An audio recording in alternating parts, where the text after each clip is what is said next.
Hare Krishna. Welcome to Bhaktivedanta Vidya Bhavan. Bhaktivedanta Vidya भवन में आप सभी का स्वागत है।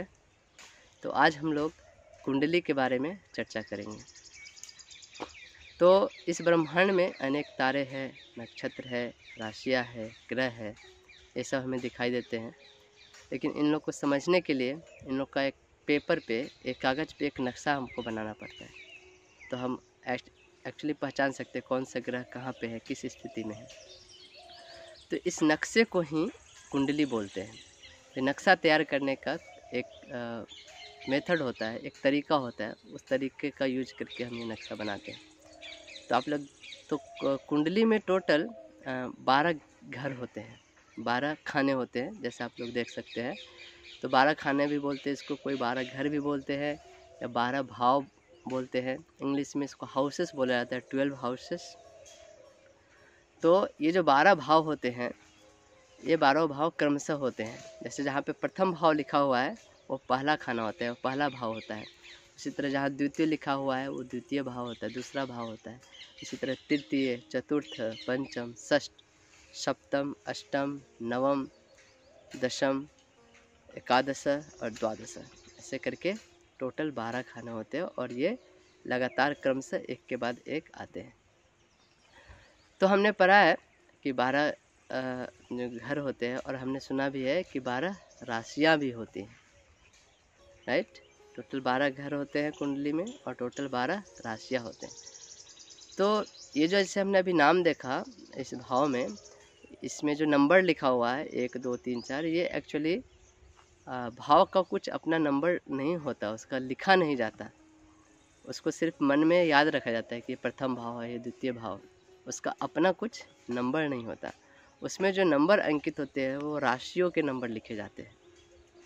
जैसे मान लीजिए प्रथम भाव में मान लीजिए कर्क राशि है, कर्क राशि हमको लिखना है। तो कर्क जो राशि है वो चौथे राशि है, मेष, वृषभ, मिथुन, कर्क। तो अगर प्रथम भाव में 4 नंबर लिखा है, मतलब हम समझते हैं कि प्रथम भाव में कर्क राशि है, बराबर। और इसी तरह ये हर राशियाँ क्रमशः लिखी जाती है। प्रथम भाव में चौथी राशि आ गई तो द्वितीय भाव में 5वीं राशि आएगी, तृतीय भाव में 6ठी राशि आएगी, चतुर्थ भाव में 7वीं राशि आएगी।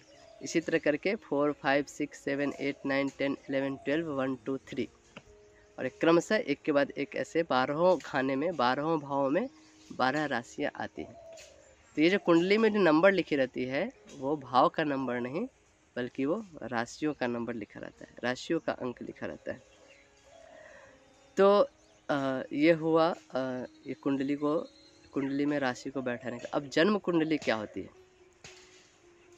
तो जन्म कुंडली जब किसी व्यक्ति का जब जन्म होता है, जन्म के समय उस समय कौन से भाव में कौन सी राशि है उसके अनुसार बनाते हैं। तो जो पहला जो भाव होता है, जो प्रथम भाव होता है कुंडली का, उसको लग्न बोलते हैं।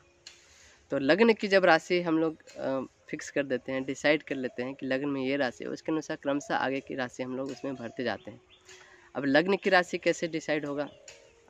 तो तो लग्न की राशि वो होती है जब आदमी जहाँ पे जन्म लेता है, तो जन्म के समय जो पूर्वी क्षितिज पे ईस्ट डायरेक्शन, ईस्ट हॉरिजन, जो राशि उदय हो रही होती है वही राशि आपकी लग्न की राशि होती है।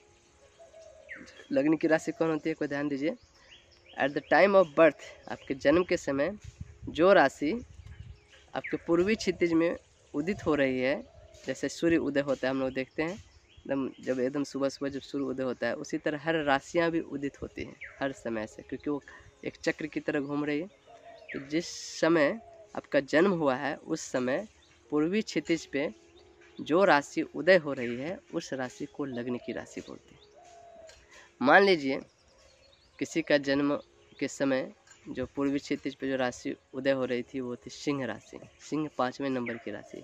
तो उसके प्रथम भाव में 5 नंबर लिखा जाएगा, द्वितीय भाव में 6 नंबर लिखा जाएगा, तृतीय भाव में 7, चौथे भाव में 8, 5वें भाव में 9, छठे भाव में 10, 7वें भाव में 11, 8वें भाव में 12, 9वें भाव में 1, 10वें भाव में 2, 11वें भाव में 3 और 12वें भाव में 4। तो इस तरह उसके कुंडली के अनुसार ये सभी राशि वो 12 खाने में भर दी जाते हैं। तो अब जिसका कुंडली बनाया जाता है उस व्यक्ति को जातक बोलते हैं। तो जातक के अनुसार उस कुंडली में वो 12 राशि हम लोग भर देते हैं। अब कुंडली बनाने से क्या फ़ायदा होता है? कुंडली बनाने से, किसी का हम कुंडली बनाते हैं तो उस कुंडली के सहायता से हम लोग उसके भूत, भविष्य और वर्तमान सब कुछ जान सकते हैं। वो एक इनक्रिप्शन मेथड है, वो एक ऐसा मेथड है जिसमें आपका सब कुछ लिखा हुआ है। आपने पहले क्या क्या कर्म किए हैं और अभी क्या उसका फल होगा और आगे आपका क्या कर्म फल मिलने वाला है। तो इस सब का जो ब्यौरा होता है वो पूरी जन्म कुंडली में दिया होता है। अब जन्म कुंडली बनाने के लिए सबसे महत्वपूर्ण 3 चीज़ें बहुत ज़रूरी है। इस 3 चीज़ें के बिना जन्म कुंडली नहीं बनाई जा सकती। क्या क्या 3 चीज़ें हैं? तो सबसे पहले व्यक्ति के जन्म की तारीख पता होना चाहिए, किस तारीख में जन्म हुआ। जैसे मान लीजिए किसी का जन्म 5 जून को हुआ या 15 जून को हुआ या 15 दिसंबर को हुआ, 18 जनवरी को हुआ, 18 जनवरी और उसके साथ ईयर भी मालूम होना चाहिए। 18 जनवरी 1995, 15 जून 1982, इस तरह ये पता होना चाहिए। दूसरा चीज़ जो पता होना चाहिए तारीख के बाद, वो है जन्म का समय, कितने बजे, कितने बजकर कितने मिनट पे, कितने सेकंड में उसका जन्म हुआ। तो ये बहुत ही महत्वपूर्ण है, जन्म का दिन और जन्म का समय। अगर समय नहीं ठीक से मालूम है तो भी जन्म कुंडली नहीं बनाई जा सकती, एग्जैक्ट समय मालूम होना चाहिए। और जो तीसरा है वो जन्म का स्थान, किस स्थान में। स्थान से मतलब है कौन से शहर में आपका जन्म हुआ, कौन से गांव में आपका जन्म हुआ, उस स्थान का। क्योंकि स्थान के अनुसार भी ये राशियों का लग्न बदलते रहता है। जैसे मान लीजिए कोई आदमी कोलकाता में है और कोई आदमी मुंबई में है, तो दोनों समय सूर्योदय का समय अलग अलग होता है। तो कोई कोलकाता में 5 बजे जन्मा हो और कोई मुंबई में 5 बजे जन्मा हो, तो दोनों के लिए लग्न का जो लग्न उदय होगा उसका अलग अलग समय होगा, इसलिए लग्न बदल जाता है। तो इसलिए स्थान का भी बहुत महत्व है। तो ये 3 चीज़ें का उपयोग करके हम लोग किसी का भी जन्म कुंडली बना सकते हैं। तो इस कुंडली में हम लोग राशि को दर्शाते हैं और उसके बाद राशियों के बाद उसमें ग्रह को भी दर्शाते हैं। किस राशि में कौन सी ग्रह उस समय है उसके अनुसार उसको डालते हैं। तो इस तरह पूरी कुंडली हमारा बन जाता है।